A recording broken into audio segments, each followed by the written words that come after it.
Hello दोस्तों, स्वागत है आपका हमारे यूट्यूब चैनल स्वैक मैथ साइंस पॉइंट में। दोस्तों, आज हम सीखने वाले हैं सेंटेंस। हमारा सेंटेंस, आप सेंटेंस को जानते ही होंगे, ऐसा वाक्य जिसमें एक सब्जेक्ट होता है, एक वर्ब होता है और वो एक कंप्लीट सेंस देता है, उसे हम वाक्य कहते हैं। तो फ्रेंड, कहने का तात्पर्य यह है कि अगर हम सेंटेंस को समझना चाहें तो इसके काइंड से हमको समझना चाहिए। इसके कुछ पार्ट्स भी होते हैं, वो हम अगले वाले वीडियो में आपको दिखा देंगे, बता देंगे। तो आज हम सीखने वाले हैं सेंटेंस और उसके कुछ टाइप्स। चलिए दोस्तों, let's move on our chapter. तो फ्रेंड्स, अगर हम बात करें सेंटेंस की, तो हम जानते हैं इसका जो डेफिनेशन होता है कि sentence is a group of word that makes a complete sense. अर्थात वाक्य शब्दों का समूह है जो एक संपूर्ण अर्थ बताता है। तो जैसे एग्जांपल हमने यहाँ पे लिख दिया है आपके लिए, Rahul meets a stranger man. Rahul एक अजीब व्यक्ति से मिलता है। तो देखिए, यह पूरा अर्थ नहीं मिल रहा है कि हाँ यार राहुल क्या कर रहा है, एक अजीब व्यक्ति से मिल रहा है। तो जब एक सब्जेक्ट एक वर्ब आता है तो वो कंप्लीट अर्थ देने लगता है। यदि सब्जेक्ट वर्ब अलग अलग है, कहने का तात्पर्य है सब्जेक्ट सिर्फ सब्जेक्ट ही है, वर्ब नहीं है, तो वो कुछ तो मीनिंग देगा लेकिन संपूर्ण अर्थ नहीं देगा। अर्थात जब तक सब्जेक्ट और वर्ब का मिलन नहीं होगा तब तक वह संपूर्ण अर्थ नहीं देंगे। यदि वो अलग अलग हैं तो वो आपका अर्थ देंगे, मतलब कुछ मीनिंग तो देंगे लेकिन संपूर्ण मीनिंग नहीं देंगे। चलिए देखते हैं इसके काइंड्स कितने होते हैं। तो यहाँ पे लिखा है दोस्तों, there are 5 kinds of this sentence. तो सेंटेंस के 5 प्रकार होते हैं। तो आप ये जान गए कि यार sentence is a group of word that makes a complete sense. शब्दों का वह समूह जो एक संपूर्ण अर्थ दे, वो वाक्य होता है। जैसे Rahul meets a stranger man, Rahul एक अजीब व्यक्ति से मिलता है। और फिर आगे हम लोगों ने दूसरी बात जानी यार, इसके अगर देखा जाए तो 5 काइंड होते हैं, आपके 5 प्रकार होते हैं। वो 5 प्रकार क्या क्या हैं, ये आपके स्क्रीन पे वो 5 प्रकार दिख रहे होंगे दोस्तों। पहला है हमारा असर्टिव सेंटेंस, जिसे हम साधारण वाक्य कहते हैं। दूसरा है हमारा इंट्रोगेटिव सेंटेंस, जिसे प्रश्नवाचक वाक्य कहा जाता है। तीसरा है हमारा इम्परेटिव सेंटेंस, जिसे आदेशात्मक वाक्य कहा जाता है। और चौथा है हमारा ऑप्टेटिव सेंटेंस, जिसे इच्छात्मक वाक्य कहा जाता है या इच्छा बोधक वाक्य भी कहा जाता है। पांचवा है हमारा एक्सक्लेमेटरी सेंटेंस, जिसे विस्मय बोधक या विस्मयाद बोधक भी कहा जाता है। तो दोस्तों, ये हमारे 5 सेंटेंस के प्रकार हैं। चलिए इसे डिटेल में समझते हैं कि ये क्या होते हैं, ये कैसे कैसे फंक्शन करते हैं। आपको समझाने की हम कोशिश कर रहे हैं, तो वीडियो को स्किप मत कीजिएगा। आगे नहीं, हर एक बात हमारा आपके लिए इम्पोर्टेंट है, तो वीडियो को ध्यानपूर्वक देखिए। चलिए चलते हैं इसके पार्ट्स को, इसके काइंड्स को समझते। तो देखिए, पहले दोस्तों हम समझते हैं असर्टिव सेंटेंस क्या होता है। असर्टिव, जैसे नाम से ही पता चल रहा है, साधारण वाक्य। असर्ट का मतलब दोस्तों वाणी होती है। तो जब हम किसी क्वेश्चन का आंसर देते हैं, दूसरे शब्दों में कहा जाए तो जब किसी क्वेश्चन का आंसर दिया जाता है, या हम किसी इवेंट के बारे में बात कर रहे हैं या कोई घटना बता रहे हैं, तब हम असर्टिव सेंटेंस का प्रयोग करते हैं। जैसे यहाँ हमने लिखा है इसके डिफिनेशन में, this is use to talk about events. जब हम किसी घटनाओं के स्टेटमेंट्स, किसी मतलब वाक्यों को, घटनाओं को, स्थितियाँ को या किसी आंसर को देते हैं, तो उस समय हम असर्टिव सेंटेंस का प्रयोग करते हैं। जैसे Ram is going to market, हम एक घटना बता रहे हैं, या हमसे किसी ने पूछा होगा कि राम कहाँ जाता है, तो हमने बताया राम तो मार्केट जाता है, तो Ram is going to market. तो इसे आप स्टेटमेंट, आंसर, इवेंट कुछ भी समझ सकते हैं। तो जब भी इवेंट, आंसर, स्टेटमेंट की बात की जाए फ्रेंड्स, तो याद रखिएगा कि हम सिर्फ और सिर्फ असर्टिव सेंटेंस का प्रयोग करके ही उसे बता सकते हैं। चलिए एक बात और आपको बतानी है। असर्टिव के अंदर 2 सेंटेंस आते हैं, जिसका पहला नाम आप जानते ही होंगे। पहले को हम कहते हैं अफर्मेटिव, आपने इसका नाम जरूर सुना होगा दोस्तों, अफर्मेटिव सेंटेंस। और दूसरा है हमारा निगेटिव, आपने इसका भी नाम सुना होगा। तो अफर्मेटिव निगेटिव क्या होते हैं दोस्तों? जिसमें पॉजिटिव स्टेटमेंट दी जाती है, याद रखिएगा, जिसमें पॉजिटिव स्टेटमेंट दी जाती है वो अफर्मेटिव होता है, और जिसमें निगेटिव स्टेटमेंट दी जाती है वो निगेटिव सेंटेंस होता है। तो याद रखिएगा, असर्टिव दो प्रकार के होते हैं, हमारा अफर्मेटिव और निगेटिव। जब हम किसी पॉजिटिव घटना को बताते हैं, अर्थात उसमें नॉट नहीं होता, याद लीजिए, नॉट का यूज़ करके हम किसी घटना को पॉजिटिव से निगेटिव बनाते हैं। तो कहने का अर्थात जब किसी सेंटेंस में नॉट ना हो और वो आंसर, वो इवेंट या स्टेटमेंट दिखा रही हो, तो याद रखिएगा फ्रेंड्स कि वो हमारा जो सेंटेंस होता है, थोड़ा हम घटा लेते हैं अपना ब्रश का क्या कहते हैं उसको, ये ज़्यादा मोटा हो गया है ना। तो कहने का अर्थात है जब हमारा कोई सेंटेंस आंसर दे रहा हो, कोई स्टेटमेंट बता रहा हो या किसी इवेंट के विषय में बता रहा हो, तो उस समय याद रखिएगा कि वो दो प्रकार के हो सकते हैं, एक अफर्मेटिव हो सकता है और आपका एक निगेटिव हो सकता है। ठीक है, निगेटिव, तो चाहे तो अफर्मेटिव होगा चाहे वो निगेटिव होगा। तो याद रखिएगा, यदि नॉट है तो आप उसे निगेटिव सेंटेंस कहिएगा। ठीक है, ठीक है दोस्तों, चलिए आगे चलते हैं और अपने अगले सेंटेंस जिसका नाम है इंट्रोगेटिव, उसे भी समझने की प्रयास करते हैं। तो देखो, जैसे इंट्रोगेटिव को कहा जा रहा है प्रश्नवाचक वाक्य। फ्रेंड्स, ये भी दो प्रकार के होते हैं, याद रखिएगा। एक ऐसे इंट्रोगेटिव होते हैं जो हेल्पिंग वर्ब की सहायता से पूछे जाते हैं, और ये पहला है जो हेल्पिंग वर्ब की सहायता से पूछा जाता है। दूसरा हमारा जो WH की सहायता से पूछे जाते हैं। अर्थात जब हम, देखिए यहाँ पे WH का प्रयोग किया गया है, अर्थात जब हम WH का प्रयोग करके किसी सेंटेंस से किसी क्वेश्चन करते हैं किसी व्यक्ति से, तो उसे WH या सेकेंड इंट्रोगेटिव सेंटेंस कहा जाता है। फर्स्ट इंट्रोगेटिव हमेशा, जैसे यहाँ से हम वेयर हटा दें तो हमारा ये फर्स्ट इंट्रोगेटिव सेंटेंस बन जाएगा, जिसका हम वाक्य कहेंगे आर यू गोइंग टू। ठीक है, क्या आप जा रहे हो, तो ये पहला फर्स्ट इंट्रोगेटिव है। और यदि हमने वेयर का प्रयोग किया है दोस्तों, तो हमारा सेकेंड इंट्रोगेटिव है। तो याद रखिएगा, इंट्रोगेटिव भी दो प्रकार के होते हैं। तो इंट्रोगेटिव क्या होता है दोस्तों? जिसमें क्वेश्चन किए जाते हैं, जो क्वेश्चन के विषय में बताता है, ऐसा सेंटेंस इंट्रोगेटिव सेंटेंस कहलाता है।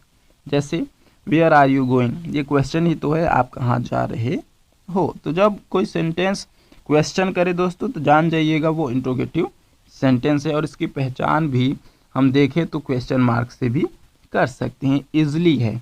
ठीक है, आगे चलते हैं, इम्पेरेटिव सेंटेंस को समझते हैं। ये हमारा तीसरा सेंटेंस है दोस्तों, जिसका नाम है इम्पेरेटिव सेंटेंस, जिसे शॉर्ट फॉर्म में आदेशात्मक वाक्य भी हिंदी में कहा जाता है।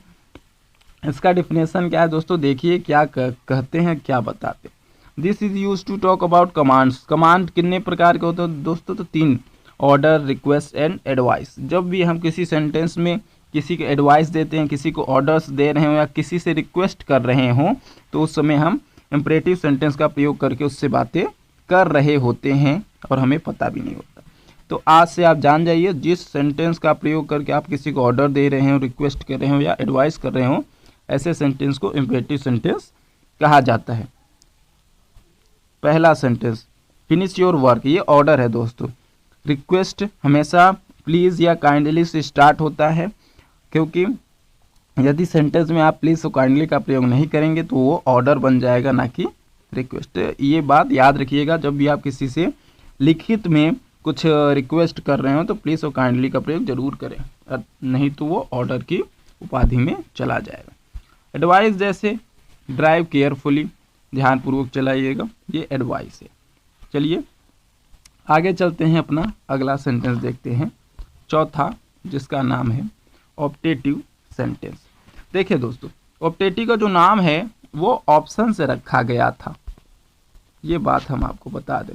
ऑप्शन जानते हैं विकल्प होता है, तो जब आपके इच्छाओं में विकल्प आता है, देखो ऑप्टेटिव सेंटेंस मतलब इच्छात्मक वाक्य। तो जब आप मान लीजिए आपका कोई व्यक्ति आया और आपके पैर छुए, तो आपको ऑप्शन रहता है, आप उसे आशीर्वाद दे सकते हैं या आप उसे कुछ और भी कह सकते हैं। तो कहने का मतलब है आप उसे श्राप दें, आशीर्वाद दें, ये आपके पास ऑप्शन होते हैं, विकल्प होते हैं। तो ऑप्टेटिव सेंटेंस ऐसा सेंटेंस है दोस्तों जिसमें हम किसी इच्छाओं के विषय में बात करते हैं। इच्छाएं कैसे होते हैं, जैसे ब्लेसिंग, कर्स अर्थात श्राप एंड ऑल, और बहुत सारी चीज़ों का भी बात होता है। तो एग्जाम्पल देख सकते हैं, गॉड ब्लेस यू माई सन, ये ब्लेस है, आप कह रहे हैं यार जीते रहो मेरे बेटे, तो ये आशीर्वाद ही तो है। गो टू हेल, नर्क में जाओ, क्या है ये, श्राप है, आशीर्वाद थोड़ी होता है कि हाँ भैया नर्क में जाओ ये आशीर्वाद है, मस्त हो गया। हाँ, तो अगला सेंटेंस देखते हैं, आपको समझ में आ ही गया होगा। 5वां है हमारा एक्सक्लेमेटरी सेंटेंस, विस्मयाद बोधक वाक्य।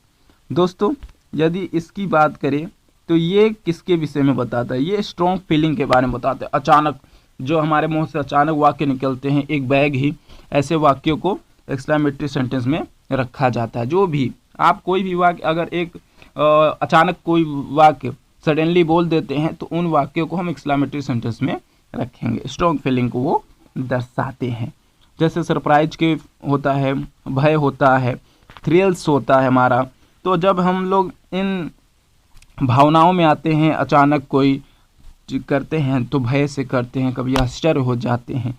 तो अर्थात ऐसे वाक्य इन्हीं समय में ऐसे वाक्य का प्रयोग होता है और निकलते हैं हमारे मुंह से। जैसे व्हाट अ बॉय, कोई लड़का देखा, बोला यार व्हाट अ बॉय, आश्चर्य में, ठीक है।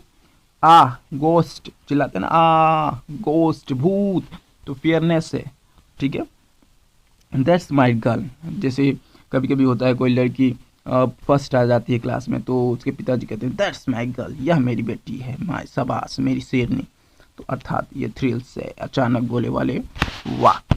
तो चलते हैं दोस्तों आगे समझते हैं, और यहाँ पे हमने कुछ इंडिकेटिंग वर्ड लिख दिए हैं दोस्तों। जैसे ये सब अगर वाक्य आते हैं तो याद रखिएगा वो एक्सक्लेमेटरी सेंटेंस होगा।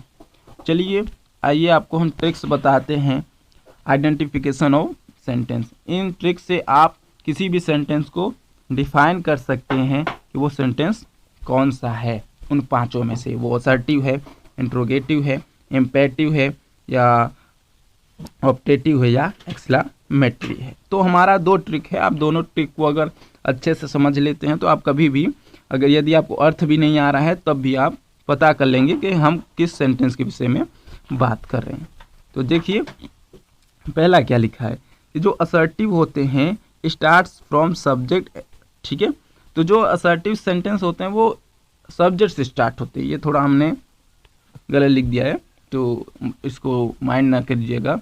तो असर्टिव जो स्टार्ट होते हैं वो सब्जेक्ट से स्टार्ट होते हैं, अर्थात जो हमारे असर्टिव हैं वो सब्जेक्ट से स्टार्ट होते हैं, ये बात याद रखिएगा। इंट्रोगेटिव कहाँ से स्टार्ट हो रहा है भैया, वो हेल्पिंग वर्ब या WH वर्ड से या स्टार्ट होता है, जैसे मैंने ऊपर आपको बता दिया है। और नीचे भी हम बहुत सारे एग्जाम्पल ले रहे हैं, आपको समझा देंगे, बस इसको देखते चलिएगा।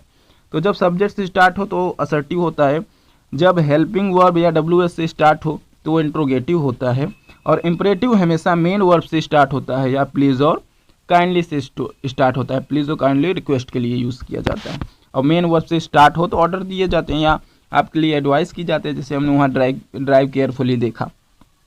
ऑप्टेटिव स्टार्ट होता है में या कैरिंग गॉड वर्ड, अर्थात में से स्टार्ट होगा या गॉड शब्द का प्रयोग उस सेंटेंस में किया गया होगा। यदि गॉड प्रयोग किया गया है सेंटेंस में तो वो ऑप्टेटिव सेंटेंस होगा। एक्सक्लेमेटरी ऑफन प्रायः स्टार्ट का हिस्सा होता है, हाउ से एडजेक्टिव लिए रहता है, जैसे कहते हैं ना हाउ स्वीट, तो ये है तो आपका exclamatory sentence. What a boy अभी ऊपर देखा, तो व्हाट के संगे या ए या एन आर्टिकल आता है तो वो भी एक्सक्लेमेटरी के अंदर आता है, तो याद रखिएगा। At last carrying helping verbs, यदि लास्ट में आपको हेल्पिंग वर्ब दिखता है किसी पंक्चुएशन मार्क के बगल में तब भी एक्सक्लेमेटरी सेंटेंस कहा जाएगा, जैसे आगे हम देख लेते हैं, ठीक है। तो सेकेंड वे क्या है फाइंड करने का, ये भी बहुत इजी तरीका है। 2 तरीके याद रखिएगा, पहला बता दिया हम, स्टार्टिंग वर्ड के अर्थात असर्टिव सब्जेक्ट से स्टार्ट होता है, इंट्रोगेटिव हेल्पिंग या WH से, इम्परेटिव मेन वर्ब से, आपका ऑप्टेटिव में या गॉड वर्ड, ठीक है, एक्सक्लेमेटरी व्हाट या हाउ प्लस एडजेक्टिव से। तो सेकंड वे क्या है दोस्तों, अब ये साइन के विषय में बता रहा है कि पंक्चुएशन मार्क से आप कैसे पहचान सकते हैं। पंक्चुएशन सिर्फ एक मार्क से, पंक्चुएशन मार्क से आप कैसे पहचान सकते हैं।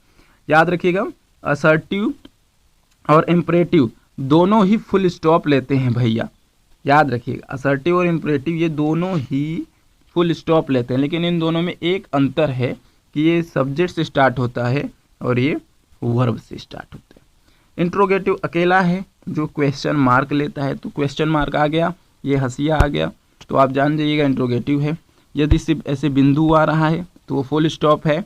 वो असर्टिव भी लेता है, वो इम्परेटिव भी लेता है, लेकिन असर्टिव हमेशा सब्जेक्ट से स्टार्ट हो जाता है, इम्परेटिव हमेशा मेन वर्ब से स्टार्ट होता है। ये बात याद रखिएगा, यदि मेन वर्ब से स्टार्ट है सेंटेंस और लास्ट में फुल स्टॉप है तो वो इम्परेटिव है, यदि सब्जेक्ट से स्टार्ट है सेंटेंस और लास्ट में फुल स्टॉप है तो वो असर्टिव है। और यदि एक्सक्लेमेशन मार्क ऐसे होता है दोस्तों, जैसे एक डंडा है और नीचे एक बिंदी लगी होती है, तो एक्सक्लेमेशन मार्क हमेशा ये दोनों ही सेंटेंस में प्रयोग किए जाते हैं, ऑप्टेटिव एक्सक्लेमेटरी दोनों में। तो याद रखिएगा इनमें भी कुछ अंतर है। जब ये मार्क आपको दिखता है और गॉड शब्द का प्रयोग हो या मे शब्द का प्रयोग हो और ये मार्क आपको दिख रहे हैं तो वो ऑप्टेटिव होगा। और यदि ये गॉड शब्द या मे का प्रयोग नहीं किया गया है और एक्सक्लेमेशन मार्क है तो वो एक्सक्लेमेटरी होगा। या आप ऐसे भी कर सकते हैं कि व्हाट या हाउ का प्रयोग किया हो और ये आपको मार्क दिख गया हो, तो आप एक्सक्लेमेटरी सेंटेंस कह सकते हो। चलिए बहुत सारे एग्जाम्पल हम आपके लिए लाए हैं और चेक करते हैं। चलिए पहला सेंटेंस बताइए कौन सा सेंटेंस है दोस्तों, आप चेक करिए। Are you eating an apple. आप देख रहे होंगे यहाँ स्टार्टिंग हेल्पिंग वर्ब से किया गया है और लास्ट में क्वेश्चन मार्क है, तो पक्का है दोस्तों ये इंट्रोगेटिव हमारा है। दूसरा क्या है दोस्तों, प्लीज़ हेल्प मी। आपको लग रहा है यार कोई मदद मांग रहा है तो रिक्वेस्ट ही कर रहा होगा, तो ये इम्परेटिव है, ठीक है, ये इम्परेटिव सेंटेंस है। चलिए और आगे चलते हैं। व्हाट अ ग्रेट गाय, क्या आदमी है या क्या व्यक्ति है। तो देखो एक्सक्लेमेशन मार्क आपको दिख रहा होगा, व्हाट का भी प्रयोग है, तो जब एक्सक्लेमेशन मार्क लगा हो व्हाट का प्रयोग हो तो वो तो एक्सक्लेमेटरी होता है, ठीक है। The teacher declared him monitor. क्या कहा मैंने, the teacher declared him a monitor, teacher ने उसे मॉनिटर डिक्लेयर कर दिया या उसे निश्चित कर दिया। तो अब बताइए स्टार्टिंग तो सब्जेक्ट से की गई है और लास्ट में फुल स्टॉप लगा है, तो ये असर्टिव है, ठीक है दोस्तों। आगे चलिए, देखिए यहाँ मे का प्रयोग किया गया है और लास्ट में एक्सक्लेमेशन मार्क है, तो जब भी मे का प्रयोग हो लास्ट में एक्सक्लेमेशन मार्क हो तो वो ऑप्टेटिव सेंटेंस होता है। चलिए आगे और भी एग्जाम्पल दोस्तों। हु टॉट देम इंग्लिश, उन्हें इंग्लिश कौन पढ़ाता है, तो हु से स्टार्ट है, आप जान गए होंगे, और क्वेश्चन मार्क भी लगा है कि ये इंट्रोगेटिव सेंटेंस है। दूसरा है मे गॉड, देखिए गॉड का प्रयोग किया गया है और एक्सक्लेमेशन मार्क है, तो जब गॉड का प्रयोग हो एक्सक्लेमेशन मार्क हो ऑप्टेटिव सेंटेंस होता है।